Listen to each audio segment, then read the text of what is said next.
Okay, ladies and gentlemen, we're finally here. It's week 11, the last week of your junior year. And coming back at you here with notes for week 11, which is looking at the launching of the new millennium. Once again, please review the following learning objectives before I begin the lecture. By the end of the lecture, you should be able to discuss the 92 election and how it differed from previous elections, specifically the Republican Revolution of the 80s, and then looking at the Republican nomination of Nixon in the 70s, and then the replacement of Democratic Representative Jimmy Carter in the late 70s.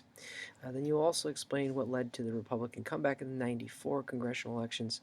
You'll analyze how regional conflicts and tension affected the world during the late 1990s into the 2000s. You'll also describe the domestic issues that shaped President Clinton's second term, and then you'll explain issues surrounding technology in the 1990s, describe how the U.S. was attacked in September 11, 2001, and then describe and identify how Americans responded to the attack of 9/11, and then lastly explain how President George W. Bush dealt with economic issues during the late 1990s and early 2000s. Let's get started. All right, looking at President Clinton, nominated in 1992, first Democrat elected since Jimmy Carter in 1976. Again, during this election, we see what is known as a split political party. We see Ross Perot headlining the independent ticket, and basically the headlining ticket had eliminated the renomination for a second term of George Bush. So Clinton wins the election, and he sustains many economic accomplishments. His candidacy also led to record voter turnout, which also helped Clinton. Some might say, as a side note, that he was known as the first black president because of his support of various social groups and social economic classes and minority ethnic groups. His foreign and economic policy, his foreign and domestic policy, rather. First, we're looking once again at how he's going to be dealing with the Middle East crisis, specifically of Palestine and Israel. He offers peace accords between the PLO chairman, which is Yasser Arafat, and then the Prime Minister of Israel at the time, which is Yitzhak Rabin. The U.S. peacekeeping efforts also attack war crimes, and war crimes specifically with terrorist attacks. What we begin to see here is suicide bombers. Then we also see the emergence of domestic terrorism on the home front with several events. Most notably is the Oklahoma City bombing committed by two extremists, Timothy McVeigh and Terry Nichols, who bombed a hospital in Oklahoma City in retaliation to the government intervention in Waco, Texas. The second notable domestic terrorist attack is the Atlanta Olympics. Again, this was the sole person responsible for the bombing at the Atlantic Olympics, and only one person was maimed during that bombing. And again, it calls for, once again, an examination of how we handle domestic issues here on the home front. 96, President Clinton is nominated for his second term. His second term, again, is going to be seen as a middle-of-the-road policy, again, adhering to both conservatives and liberals alike. And again, with that being said, we also see the balancing of striving for civil rights equality, specifically as a result to the case of Rodney King in the race riots that happened in South Central Los Angeles. And we also see for the first time since we have to go way back to the 1950s, where we see finally a balanced national budget. And again, you can see right here in the picture that President Clinton will actually create a surplus of budget in his second term, getting as high as in 2002 as $236 billion above the red. We also see the boom of the dot-com. Some of the notable dot-coms, the Yahoos, most notably, is stressed in the Holt text. We also see the stock market rise because of the invention or the innovation of the internet. Keep in mind, again, according to Holt text, the internet is invented in '91, so maybe you've heard many claims of our good old Al Gore inventing the internet. Well, that case proves fallacy according to your Holt text. Clinton used federal dollars to increase Social Security programs, specifically Medicare and education. We again see during this time the World Wide Web is instituted in education and spearheaded by Bill Gates, who again will come up with Microsoft Word that will make office-friendly programs on the internet making organization and document gathering much more easy. We'll also see the growth of high-tech industries. And keep in mind, during this time, we see over a third of all the budget comes from high-tech industries. We also see on a foreign policy and his handlings with the independence movement of Kosovo, which is, again, in the picture you can see is the southeast region of former Yugoslavia. But when Yugoslavia broke up in '89, you see the remaining countries of Montenegro and Kosovo. Kosovo, again, one of the last countries to break off from the former Yugoslavia and gained its sovereignty in 2000. But during that time, there was accusations of genocide committed by Slobodan Milosevic, who was a pro-Serbian, and he was ethnically cleansing Muslims that were located in the area of Kosovo. NATO, which again is a review from trimester 2, where you're looking at the North Atlantic Treaty Organization, and they help fund the war.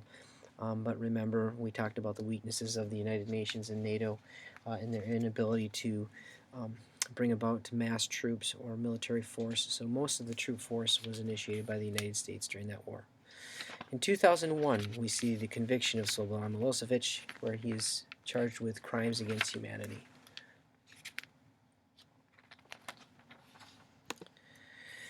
And again, during the 90s and leading into 2000s, we're looking at the movement into the computer age. Again, as I already mentioned, the internet in 91, the World Wide Web in 91 as well. We see Microsoft Windows in 94. We see the scare of the 2000 Y2K bug. Again, that's the scare that the pre-programmed technology would not convert to the next millennium, which would be 21st century. Mass exportation of popular culture.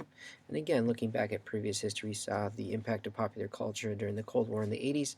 And once again, we see the impact of popular culture worldwide, specifically computer technology. And when we look at computer technology today, we can see evidence of the internet and as well as Microsoft Office programs that are widely used amongst many private and public businesses. And many countries begin to be concerned about U.S. suffocation of their natural culture, their folk culture. And so we will see the rise of terrorism. We also see immigrants during this time, and we're looking at our fourth large immigrant era. This is followed up from our third largest immigrant era, where we saw in the 70s with mass immigration of Latin Americans as well as Asians. And now we start to see in the 90s immigrants of refugees or war-torn regions of the world. We see Hmong, we see Somali, we see Ethiopians, we see Middle Eastern refugees as well during this time. We also see a quota that's put in place, and that limits immigrants to 675,000 a year.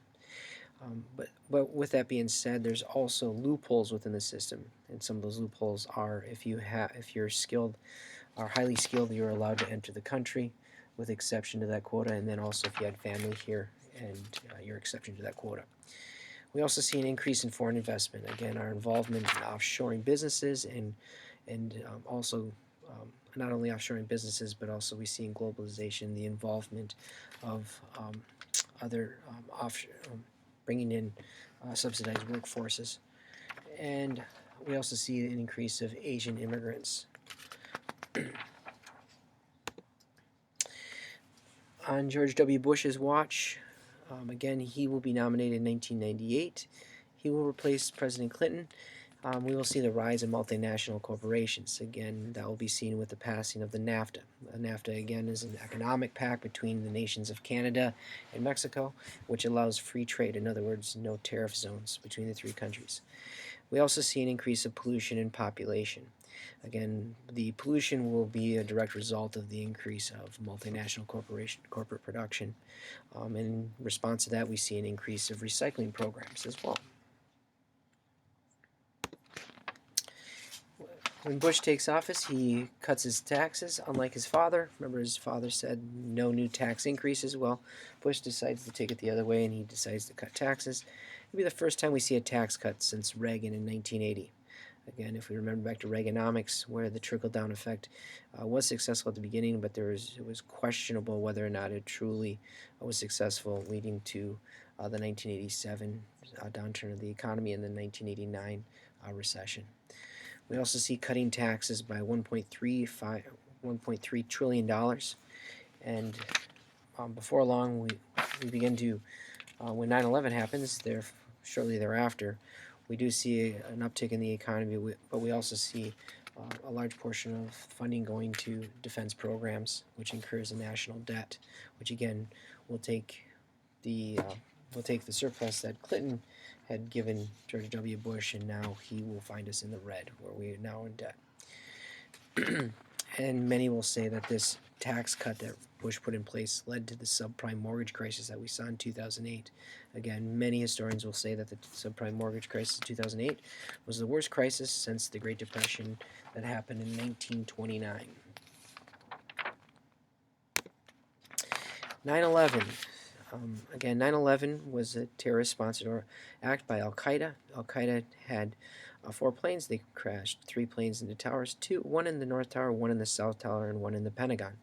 And then the 4th plane heroically was saved by passengers on board, where it crashed into a field in Pennsylvania.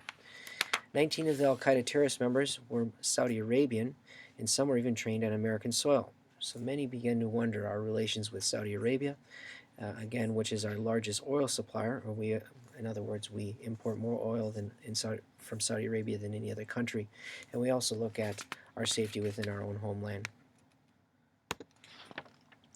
Americans respond with patriotism, various patriot acts. Again, during war times, we can examine through American history where it brings America together. We see charitable donations increase. We see government assistance programs. We see consumer spending increase. In fact, George W. Bush comes on the air following 9/11, and he encourages Americans to live life like they always have and go out and spend. He also creates Homeland Security, again, another organization within the cabinet of our president or executive branch. And in retaliation, we initiate attacks against Afghanistan, again a lawless region that's controlled by the Taliban, where they were harboring Osama bin Laden and Al-Qaeda, and what Holt says was a training ground for Al-Qaeda forces. And again, keep in mind, Al-Qaeda is a terrorist organization that's very unique from other terrorist organizations, and they target regular people or everyday people, and they have networks around the world. They're not just located in one area. All right, again, review the learning outcomes stated at the first PowerPoint, or first slide rather, and be ready for your final exam. Keep in mind your final exam will be 100 questions, 20 of which are going to be picture analysis, the other 80 are going to be multiple choice.